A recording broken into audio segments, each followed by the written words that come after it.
Hi friends, അസ്സലാമു അലൈക്കും, നമസ്കാരം, വെൽക്കം ബാക്ക്. അപ്പോൾ നമ്മൾ അരിനെല്ലിക്ക ഉപ്പിലിട്ടത് വീഡിയോ ഇട്ടിട്ടുണ്ടായിരുന്നു. ഇനി നമ്മൾ ബാക്കിയുള്ള അരിനെല്ലിക്ക വെച്ചിട്ട് അച്ചാറിടുന്ന വീഡിയോയും കൂടെയാണ് നമ്മളിത് കാണിക്കാൻ പോകുന്നത്. നെല്ലിപ്പുളി എന്ന് പറയും ചില സമയത്ത്, ചില സ്ഥലങ്ങളിൽ നമ്മളിതിന് അരിനെല്ലിക്ക തന്നെ കേട്ടോ പറയുന്നത്. അപ്പോൾ അരിനെല്ലിക്ക വെച്ചിട്ട് അച്ചാറിടാൻ വളരെ സിമ്പിളാണ്. പിന്നെ അധികമൊന്നും ദിവസം ഇരിക്കാതെ തന്നെ നമുക്കത് ഉപയോഗിക്കുകയും ചെയ്യാം. കാരണം ഭയങ്കര സോഫ്റ്റ് അല്ല. അപ്പോൾ ഒന്ന് ചൂട് തട്ടിയാൽ തന്നെ പെട്ടെന്ന് ഇതാവും. അപ്പോൾ നമുക്ക് ചോറിൻ്റെ കൂടെ കൂട്ടാനൊക്കെ എളുപ്പമാണ്. അപ്പോൾ നമ്മൾ ഈ ഒരു മരം എന്ന് പറഞ്ഞു കഴിഞ്ഞാൽ നമ്മൾ വീടിരുന്ന സമയത്ത് ഏകദേശം ഒരു 25 വർഷമായി വെച്ചിട്ട്. പക്ഷേ ഇത് കായഫലം തരാൻ കുറേ സമയമെടുക്കും. അപ്പോൾ 2 മരം വെച്ചിട്ടുണ്ടായിരുന്നു, ഒരെണ്ണം വെട്ടിപ്പോയി. ആ ഒരെണ്ണം ബാക്കിയുള്ളതാണ്, അതാണ് കായ്ക്കുന്നത്. കുറേ സമയം എടുത്താണ് ഇപ്പോൾ എല്ലാ വർഷവും നമുക്ക് കായ്ഫലം തരാറുണ്ട് കേട്ടോ. അപ്പോൾ നമുക്ക് അച്ചാറിടാൻ നോക്കാം.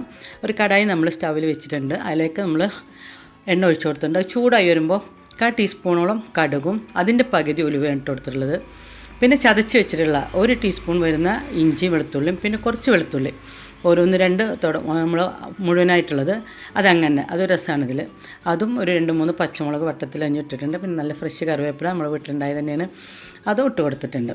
അതൊക്കെ ഒന്ന് മൂത്തതിന് ശേഷം ഒന്ന് ഫ്ലെയിം കുറച്ചതിന് ശേഷം നമ്മൾ മുളക് പൊടി, കാശ്മീർ ചില്ലിയും സാധാ മുളക് പൊടിയും കൂടിയാണ് എടുത്തുള്ളത്. പിന്നെ ഒരു 1/4 ടീസ്പൂൺ മുതൽ 1/2 ടീസ്പൂൺ വരെ പഞ്ചസാര, ഇതെല്ലാം കൂടി ചേർത്ത് നന്നായിട്ട് ഇളക്കി കൊടുത്തിട്ടുണ്ട്.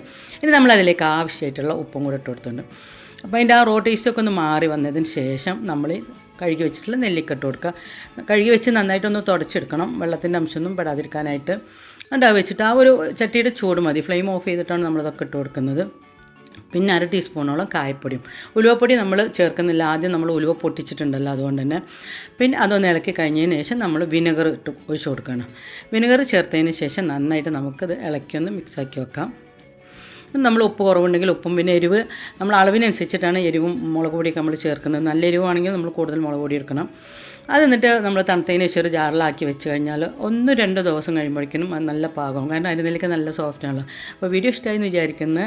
ഇഷ്ടമായി കഴിഞ്ഞാൽ ലൈക്ക് ചെയ്യുക, ഷെയർ